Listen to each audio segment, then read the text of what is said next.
हरिओम। आज हम देखने वाले हैं कि नए घर की वास्तु शांति की पूजा हम जो करते हैं वो क्यों करनी चाहिए, किस तरह से करनी चाहिए। तो वास्तु ये शब्द जो बना है वो वस इस शब्द से बना है। वस वास मतलब एक जगह पर रहना।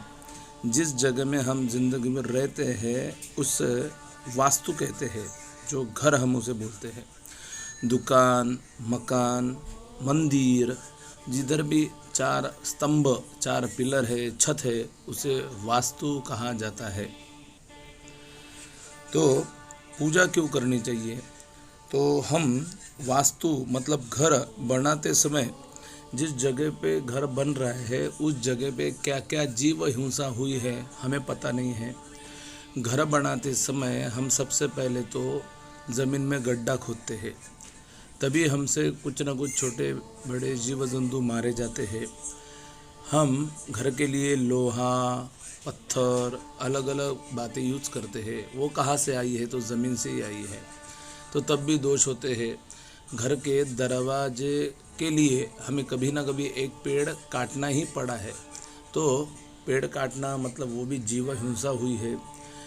घर में हम छपाई के लिए जो रेती यूज़ करते हैं, तो वो रेती भी जिस नदी से आई है वहाँ पे किसी ने अस्थि विसर्जन किया होगा, तो वो हमारे घर में रेती वालू आ जाती है और हमारे घर में यूज़ होती है। तो इसके भी दोष हमें लगते हैं। ये सारे दोष नष्ट करने का काम भगवान वास्तु पुरुष का है। वास्तु पुरुष भगवान को भगवान विष्णु ने ही ज़मीन में गाड़ा था, लेकिन उन्हें आशीर्वाद भी दिया है कि जो भी कोई व्यक्ति प्रथम घर बनाएगा तो प्रथम पूजा आपकी ही होगी। इसलिए हम वास्तु शांति में सत्यनारायण पूजा नहीं करते हैं। हम किसी भी बड़े मंदिर की भी पूजा करते समय प्रथम वास्तु शांति करके ही मंदिर में भगवान को बिठाते हैं, प्रतिष्ठित करते हैं। ऐसा वास्तु शांति का महत्व है। तो हम वास्तु शांति करते समय सबसे पहले उस दिन का अच्छा मुहूर्त देखते हैं। मुहूर्त देखकर पूजा की शुरुआत करते हैं। पूजा की शुरुआत करते समय सबसे पहले मंगलाचरण करना है। मंगलाचरण करते समय पूजा में बैठते समय जो जजमान है, पूजा में बैठने वाले, उन्होंने पीताम्बर धोती पहनना सबसे उचित है, क्योंकि शास्त्रों में कहा गया है देवो भूतवा देवम यजेत। भगवान की पूजा करने के लिए हमें भी भगवान के समान ही रहना चाहिए। भगवान काष्ठा पहनते थे, इसलिए हमने भी काष्ठा पहन के ही पूजा करनी चाहिए। उसके बाद में शुरुआत करते सबसे पहले मंगलाचरण करते हैं। शांति सूक्त का पाठ होता है। शांति सूक्त का पाठ होने के बाद में हम माता पिता बड़े लोगों को वंदन करते हैं, प्रणाम करते हैं। अपने कुल देवता, ग्राम देवता, इनका चिंतन करने के बाद हम सबसे प्रथम पूजा का संकल्प करते हैं। शास्त्रों में बोला गया है कि विना संकल्पेन यत् कर्म किंचित कुरुते नरः फलंचात्यल्पकं तस्य धर्मस्यार्धक्षयो भवेत्। संकल्प के बिना कोई भी कार्य कर्म हम करेंगे तो उसका फल हमें प्राप्त नहीं होता है, धर्म का भी क्षय होता है। इसलिए कोई भी बात करते समय उसका पहले संकल्प मन में करना उचित रहता है। तो हाथ में पानी, दक्षिणा ये लेकर हम तिथि, वार, करण, योग, नक्षत्र, पंचांग का उच्चारण करके जो पूजा में बैठे हैं जजमान, उनके गोत्र का, नाम का उच्चारण करते हम ये पूजा क्यों कर रहे हैं इसका हम उच्चारण करते हैं। तो हम ये घर बनाते समय जो भी हमसे दोष हुए हैं वो निरसन हो जाए, इस घर में हमें चिरकाल सुखपूर्वक रहना है, इसलिए हम आज वास्तु शांति कर रहे हैं, ऐसा संकल्प करते हैं। संकल्प होने के बाद में हम सर्वप्रथम सूर्य भगवान की पूजा करते हैं, अग्नि पूजन करते हैं। उसके बाद में हम ज़मीन की और पानी की पूजा करते हैं। पूजा के लिए जो जल हम लेने वाले हैं उनमें सारे तीर्थ नदियों का आह्वान करते हैं। शंख और घंटी इनका पूजन होने के बाद में प्रथम श्री गणेश जी का पूजन करते हैं। गण मतलब दिशा और पति मतलब स्वामी, जो दिशाओं के स्वामी हैं, ऐसे भगवान गणेश जी, उनका हम पूजन, अभिषेक करते हैं, क्यों पूजा में कोई विघ्न न आवे, इसलिए भगवान श्री गणेश जी का हम पूजन करते हैं। अभिषेक पूजा होने के बाद में उनका हम श्रृंगार करते हैं, गंध अक्षत जनेऊ चढ़ाते हैं, नाना विध सुगंधित फूल दुर्वा ये अर्चन करते हैं। उनके बाद में हम उनकी आरती करते हैं।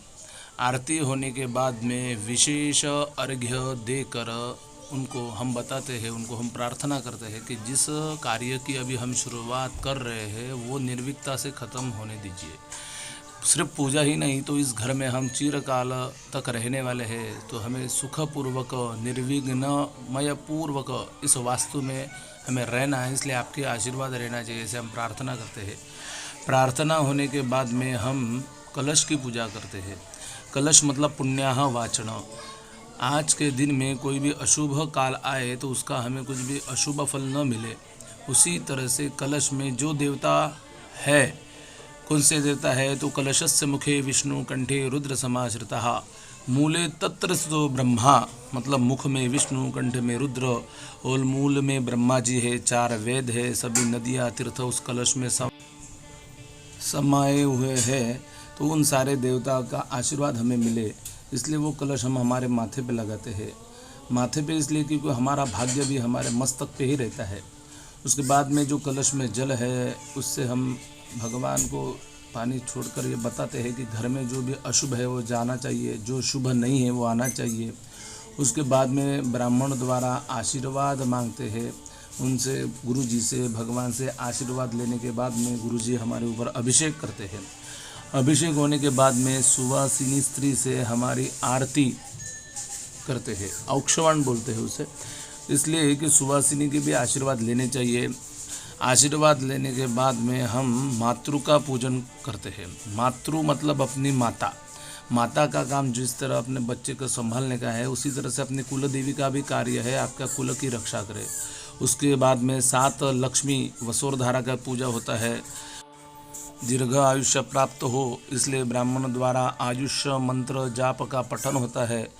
आयुष मंत्र जाप होने के बाद में हम नांदी श्राद्ध करते हैं। ब्राह्मणों की पूजा करने के बाद में शुभ मुहूर्त देखकर द्वार पूजा करते हैं, जिसे हम गृह प्रवेश कहते हैं। अभी द्वार मतलब वास्तु देवता का मुख कहा गया है। घर में जो 4 पिलर है वो वास्तु भगवान के हाथ बताए गए हैं। घर में जो खिड़की बनी है वो वास्तु भगवान के कान बताए गए हैं।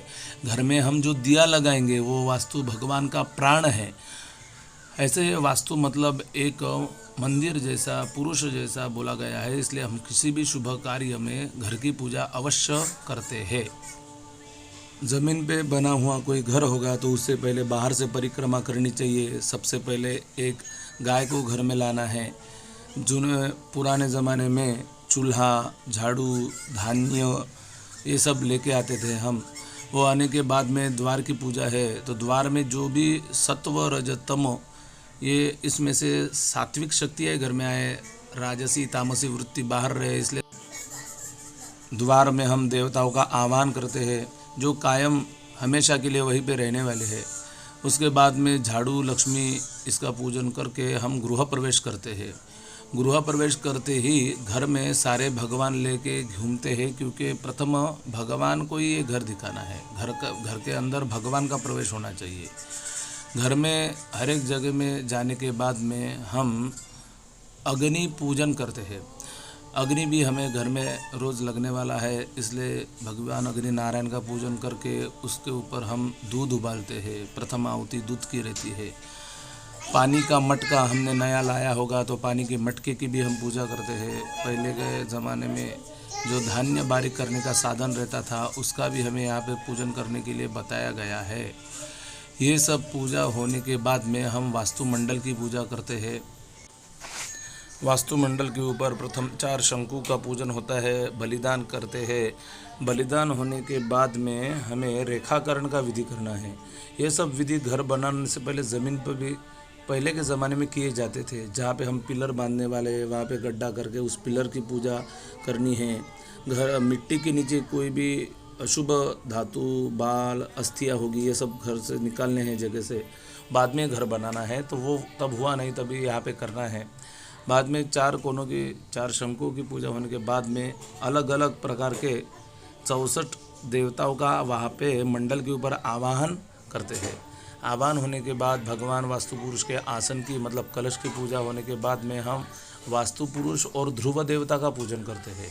इनकी प्रतिमा जब बनाई थी, बनाते समय अग्नि में गर्म करना, हाथों से ठोकना, घिसना, ये सारे दोष निकालने हैं। वास्तु और ध्रुव देवता, वास्तु की पूजा तो घर के लिए कर रहे हैं, लेकिन ध्रुव देवता की पूजा, ध्रुव इस शब्द का अर्थ है जो स्थिर है।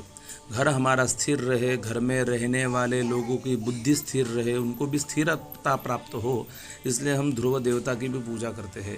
तो सबसे पहले उनकी प्राण प्रतिष्ठा का विधि करते हैं।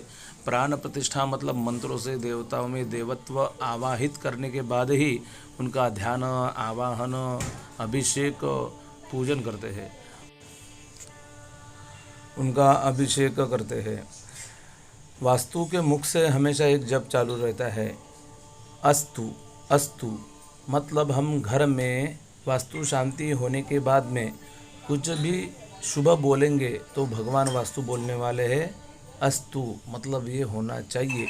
और अशुभ बोलेंगे तो भी उनके मुख से अस्तु का ही जाप चालू रहता है। इसलिए घर में कभी भी कुछ भी अशुभ बात नहीं करनी है, मन में भी सोचना नहीं है। वास्तु भगवान का अभिषेक पूजा करके उनका श्रृंगार करते हैं। श्रृंगार होने के बाद में उनको नैवेद्य दिखाया जाता है। नैवेद्य के बाद में वहाँ पे हम वास्तु भगवान की आरती करते हैं। आरती मतलब जो कि हमने पूजा किया है उसमें कुछ न्यून अतिरिक्त ज़्यादा हो गया होगा, ये देखने के लिए भगवान की आरती उतार कर उनको आखिर में हम मंत्र पुष्प अर्चन करते हैं। मंत्र पुष्प अर्चन करते के बाद में हम उनकी प्रार्थना करते हैं। नमस्ते वास्तु पुरुष भूशय्याभिरत प्रभो मदगृहे धन धान्यादि संबुद्धिं कुरु सर्वदा। हे वास्तु पुरुष भगवान, मेरे घर में सदैव धन धान्य की आप समृद्धि करो। भूशय्या मतलब जिसकी शैया ज़मीन है, जो ज़मीन में सोता है, उस वास्तु भगवान को हम प्रणाम करते हैं। ऐसे इस वास्तु की प्रार्थना का अर्थ है। वास्तु भगवान की पूजा होने के बाद में हम नवग्रहों का आवाहन स्थापन करते हैं। उसके बाद में भगवान शिव रुद्र का पूजन करते हैं। ये सब पूजा होने के बाद में अग्नि आवाहन करके हवन को शुरुआत करते हैं। जिन जिन देवताओं को हमने आवाहित किया है उनकी संतुष्टि के लिए, तृप्ति के लिए अग्नि में उनके मंत्रों से हम आहुति देते हैं। अग्निन दूतम पुरो ददे, अग्नि कौन है तो भगवान का दूत है। जो भी हमारी इच्छा है वो भगवान तक लेके जाने का काम अग्नि नारायण का है। इसलिए अग्नि आवार करके उनके मंत्रों से हम हवन करते हैं। हवन के बीच में वास्तु भगवान का हवन होता है। उसके बाद में सर्षप होम, शत्रु दोष जाने के लिए, गुग्गुल होम, अशुभ शक्तियों का संचार जाने के लिए, लक्ष्मी होम, माता लक्ष्मी की कृपा हम पे रहने के लिए करते हैं। बेल फल की आहुति देते हैं। वो होने के बाद में हम उत्तर पूजा करते हैं। स्विष्टकृत होम करते हैं। स्विष्टकृत होम करने के बाद में हम बलिदान करते हैं। जो भी बाहर की अशुभ शक्तियाँ हैं उन्हें भी तृप्त रहने के लिए चावल का बलि देते हैं।